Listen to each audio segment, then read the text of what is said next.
আসসালামু আলাইকুম। আজকে আমরা চলে আসছি কসবার আল্লাহর মসজিদে। এই মসজিদে ইতিহাস সম্পর্কে অনেক কিছু বিষয় আপনাদের সামনে তুলে ধরবো।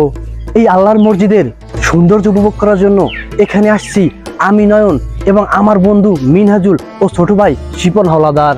এই মসজিদের নির্মাণ কৌশল দেখে অনুমান করা যায় এই মসজিদটি পঞ্চদশ শতাব্দীর মাঝামাঝি সময় খানজাহান আলীর সময়কালে নির্মিত। এই আল্লাহর মসজিদ বরিশাল জেলার গৌরনদী থানার কসমা গ্রামে এটি নির্মিত। এই মসজিদটিতে 9টি গম্বুজ রয়েছে। চলুন তাহলে আমরা এই মসজিদের ভিতরের সৌন্দর্যটা দেখে আসি।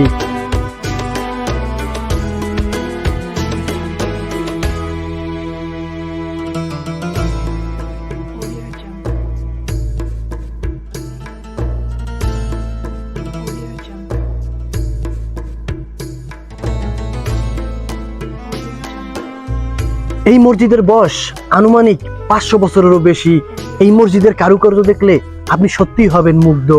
আমি এখন দাঁড়িয়েছি এই মসজিদটির সুলতান ঘরের সামনে। এই মসজিদের চারপাশে রয়েছে এরকম 4টি মিনার আর উপরে রয়েছে 9টি গম্বুজ। এই মসজিদের ওয়াশরুম এবং ওযুখানা খুবই আধুনিক। সব মিলিয়ে এই কসবার আল্লাহর মসজিদ খুবই সুন্দর এবং দেখতে পরিবেশটাও ভালো। বর্গাকার নির্মিত মসজিদটির পরিমাপ 11.8 মিটার এবং দেওয়ালগুলো 2.18 মিটার চওড়া।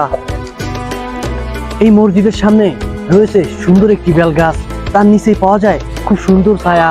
এখানে দর্শনার্থী এসে তারা বিশ্রাম করে এবং ক্লান্তি দূর করে।